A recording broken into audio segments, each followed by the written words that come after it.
Welcome back to FreightWaves Now on this Wednesday morning. It's time to welcome our next live guest. We've got Mike Bush with us from Next Trucking. Mike, thank you for being here today. Today we're going to talk a little bit about the RFP process from a shipper standpoint. So thanks for being here. Oh, Kelly and Anthony, thank you so much for having me on. Definitely, Mike, and thanks for being here. So, Mike, jumping into it, what's the big change up in the big rig shippers that, the big rig that shippers need to be concerned about?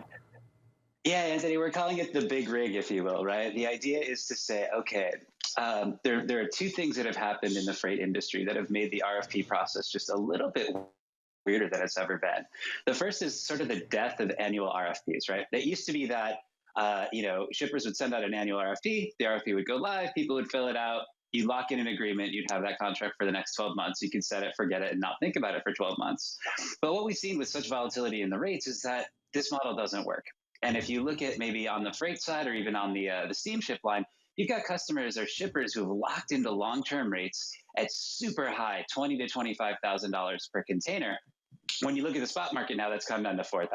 So it makes absolutely no sense to be locked into a long-term agreement. That's forced shippers to open up the RFP process far more regularly than they have. From there, you get to a circumstance of, okay, if we're going to do this 2 and 3 times a year, can we automate the process? And understandably and logically, a bunch of shipping companies have said, let us help with that automation.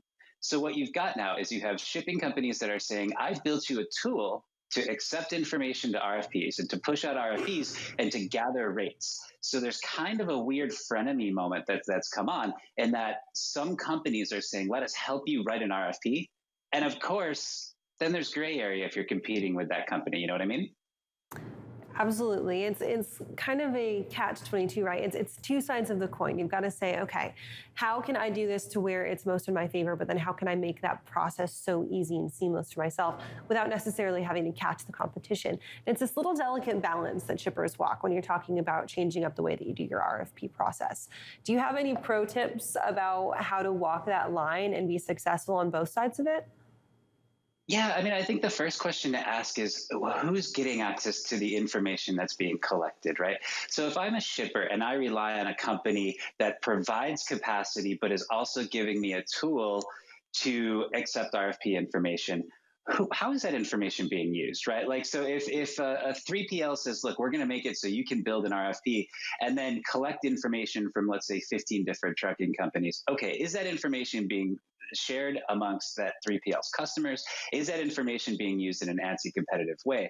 So I think the first question is data security. How is that information being used? Where is it being stored? How do I know it's mine and only mine? You know, at the Southern California supply chain meetup, the head of commerce for the Port of Long Beach shared some information about the information superhighway. And one of the things Samantha Gatlin said was, look, this information that we're collecting, it needs to live in its own repository. It has to be a standalone organization in order for there to be validity to it, right? We can't be the gatekeeper of who gets access to what. And I think we're seeing that across the space as we enter data sharing in the freight space. And this is particularly to the RFP process. Where is that information being stored? How is that information being protected and used in ethical and clean ways, as opposed to ways that aren't necessarily anti-competitive? And Mike, when we look at what's going on in this segment now, do you see that the last 18 to 20 months were really an impact for what we're seeing happening right now in the RFP space? Yeah, I think so, Anthony. And part of it is, that again, we're killing off annual RFPs, so it means companies are required to do 2 and 3 RFPs every year. So you're tripling the workload of a procurement department.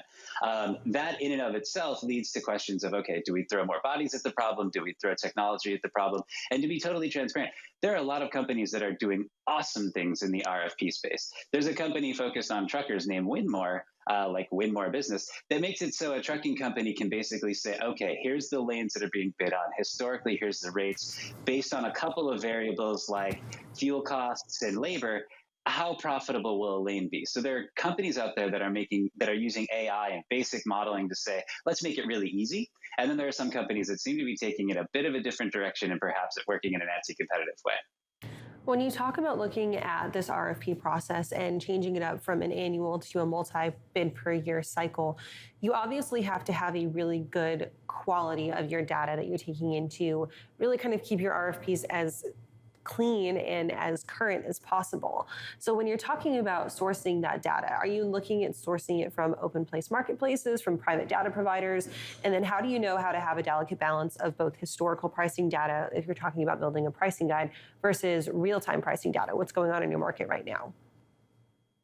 You mean other than going to Sonar, of course, right? So trying to not make it salesy, right? Right, I understand, right? Exactly. Look, I think there's so much information that's out there. I think you can look at, okay, if I'm a shipper, the things I'm looking at are what have my performance been? What has my performance been with carriers? Are they performing up to the standards that we've set in place? And if the answer is yes, and the cost is generally aligned with what's out there, don't break what's not don't fix what's not broken, right? And at the same time, to look around and say, okay, if you rely on a tool like Sonar to understand what's happening in the spot rate, a couple of other tools that are out there to say, look, this carrier has done really well for me. If I'm working with a company that's got a technology background and has a portal that lets me identify, hey, 90%, 98% of my loads are on time. It just seems like there's this one issue or whatever it might be, then it's easily fixed. I think where you have to look at data is to look at it in the aggregate and say what's broken, what's not, and where's there room for improvement? Sort of the SWOT analysis, a traditional SWOT analysis to say these guys are great. This company let me down a little bit, and this company has room for improvement. And then instead of doing a full annual bid, perhaps you say, look, we did a 3-month agreement. Can we just renew it, move that forward with the folks that are working well? And instead of doing a full formal open bid, you just kind of focus on the continual improvement aspects of supply chain, as opposed to kind of throwing the baby out with the bathwater. And Mike, traditionally, a lot of the times when we look at shippers, they don't really see themselves as a part of the supply chain or logistics overall. They just see themselves as a producer of a good a lot of the times. Is the RFP process something that they haven't taken as seriously traditionally that they're going to be having to take a closer look at now? I think there's more scrutiny on supply chain than there's ever been, Anthony. And I think, if you pick up the Wall Street Journal, there's stories about supply chain for the first time. Up until 2 years ago, we never saw those stories. The New York Times had an occasional story of what's going on. Now there's, an index of what's happening at the port of LA Long Beach and what that means to various ports, what's happening in Savannah, what's happening in New York. I think because there's such scrutiny on this, we've seen supply chain elevated to a board level in major organizations. And that means there's scrutiny from the CEO on down through the decision makers. And I think for the first time in decades, realistically, CEOs and leadership are taking a real interest in supply chain. And they're not necessarily saying, let's go deep into the weeds, but they're saying, what can we do better? How can we improve it? So, Mike, when you talk about pricing power when it comes to how you are getting your freight moved, we see this kind of pendulum swing. Sometimes it's in carrier favor, sometimes it's in shipper favor. The last 2 years, historically, it's been very much on the side of the carrier. Now we're swinging back to the shipper. Does that pendulum effect have any type of effect or impact on how shippers are looking at trying to lock in those rates, or is that really the entire reason behind them trying to get this annual bid cycle, and they're trying to now price according to when the pendulum is swinging back and forth? I think it's a little bit of both. I think that sure, are there companies that are being opportunistic and saying, hey, this is the highest rate we've seen in a long time. Let's try to lock in as many customers as we can at this rate. Of course, that's business, right?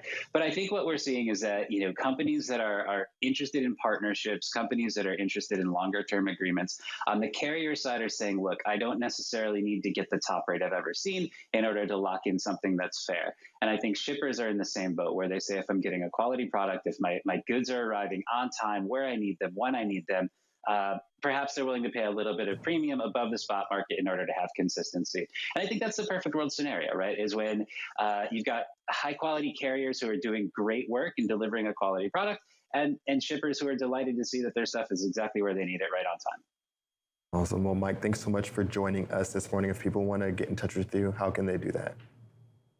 Nexttrucking.com or on Twitter at Mike Bush.